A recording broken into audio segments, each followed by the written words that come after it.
Il fut le meilleur avion que la France ait pu aligner contre l'Allemagne lors de la bataille de France. Nous allons donc profiter de cette démonstration en vol pour vous présenter cet appareil pour ceux qui ne le connaîtraient pas encore, car effectivement, on l'a évoqué tout à l'heure, la France n'a pas eu le temps, l'opportunité de produire beaucoup d'avions pendant la Seconde Guerre mondiale, et avoir eu un avion qui pouvait tenir tête aux avions célèbres de la Luftwaffe, ou être comparé à d'autres avions tout aussi célèbres de la Royal Air Force ou de l'US Air Force, c'est quelque chose qui mérite d'être expliqué. Vous voyez déjà que le décollage se passe à une toute autre vitesse que celle des avions que nous venons de voir. Bien sûr, des décennies se sont écoulées entre les deux périodes et les progrès de l'aéronautique ont été relativement conséquents. Cet appareil a été conçu à partir de 1936 par Émile de Watine pour répondre à un appel d'offres de l'armée de l'air française, comme bien souvent les industriels répondent à des appels d'offres. Et l'armée de l'air française recherchait alors un chasseur qui pourrait succéder au de Watine D510, capable d'atteindre les 520 km/h, d'où son nom D520. Le projet sera mené à terme par la nouvelle Société nationale des constructions aéronautiques du Midi, issue elle-même de la nationalisation des ateliers de Watine.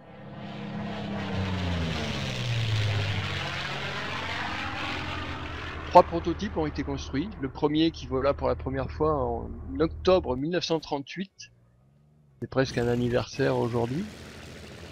Il était équipé d'un moteur Hispano-Suiza 12Y21 de 890 chevaux, mais ne parvenait pas à dépasser les 480 km/h et ne répondait donc pas au cahier des charges. Il a été remotorisé, équipé d'une hélice à pas variable, et à la suite d'un accident, il atteindra alors, piloté par Léopold Galli, la vitesse de 825 km/h en piqué. Les deux autres prototypes suivirent au cours de 1939, équipés, eux, de leur armement, et en mars de la même année, 200 exemplaires furent commandés, suivis de 600 par la suite, mais réduits à 510 en juin. En septembre, à l'ouverture des hostilités, la totalité des commandes passa à 1280 appareils pour avril 1940, ce qui amenait le total des avions produits finalement à 2250, pendant que nous voyons toujours à l'écran une prestation impeccable de notre pilote qui vous démontre ici les capacités ascensionnelles remarquables de cet appareil grâce à un moteur puissant et une vitesse particulièrement élevée.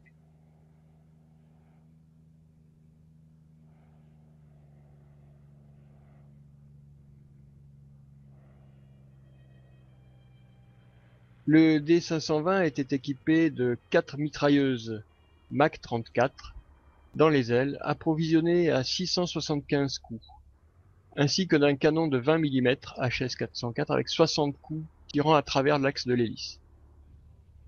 Tirer à travers l'axe permet d'améliorer la précision du tir, puisqu'on évite les problèmes de déflexion et de réglage de cette déflexion avant le décollage. Cela en fait donc un chasseur performant. En revanche, 60 coups, c'est assez peu quand on est en combat aérien et il est prudent de mesurer la longueur des rafales.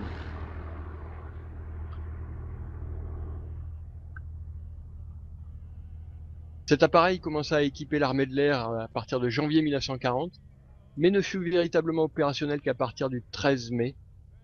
À l'armistice, 437 exemplaires auront été produits et 351 livrés.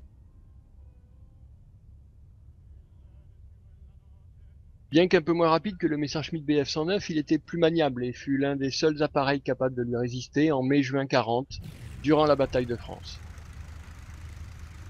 Toutefois, construit en trop petit nombre et arrivé trop tard dans les divers groupes de chasse qu'il équipait, il ne suffit pas à renverser le cours de l'histoire.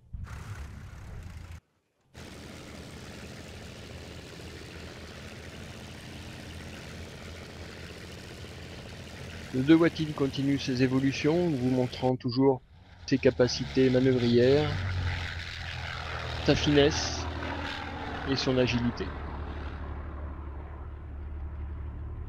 C'est un avion exigeant au pilotage, mais capable de belles performances. Toutefois, cette exigence a rendu son pilotage difficile pour les néophytes et les pilotes n'ont pas forcément apprécié toujours cet avion aux premiers essais. Il fallait, comme on dit, apprivoiser la bête avant de pouvoir en tirer le maximum d'efficacité. Tandis que vous avez pu apercevoir au sol le roulage d'autres appareils que nous vous présenterons juste après, des appareils allemands d'une patrouille de reconnaissance. Une petite vue sur la Jeep de notre commissaire de piste ou du directeur des vols, et puis de ces appareils roulant au sol se préparant à leur démonstration.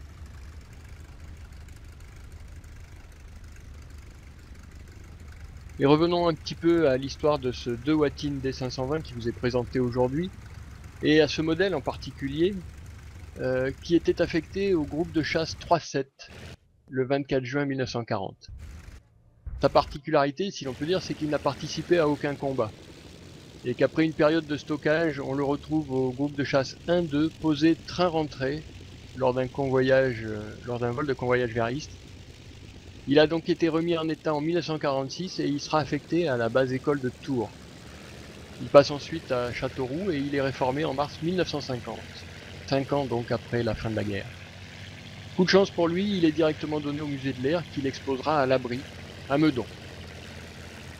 Après quelques péripéties de transfert de musée en mise à l'abri ici ou là, il a fini par être récupéré par un passionné, Christian Beauvais, qui a décidé de le remettre en état pour pouvoir ensuite le montrer dans des meetings. Et c'est ce que vous pouvez voir aujourd'hui.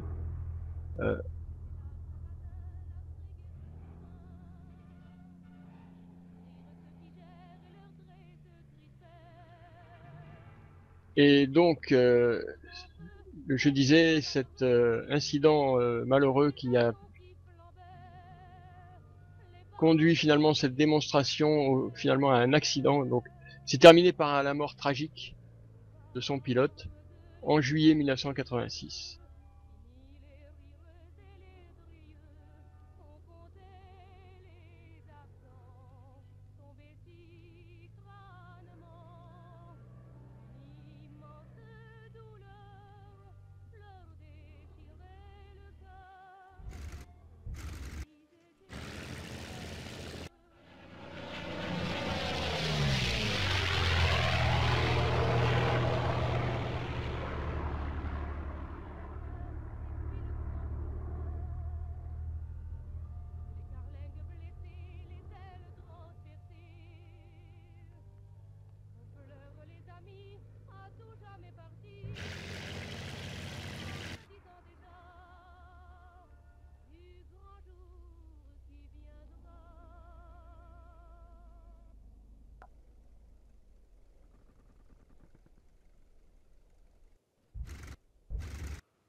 User was moved to your channel.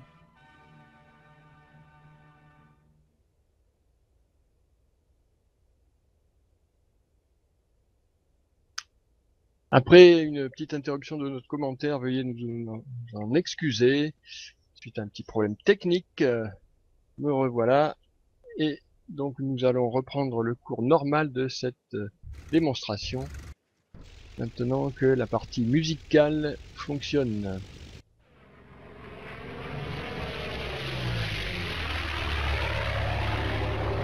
Nous allons donc accompagner ce Dewatin D520 sur son atterrissage. Il est en train de préparer puisqu'il arrive train sorti et volet sorti pour un dernier passage basse vitesse, à moins qu'il ne se pose dans ces conditions.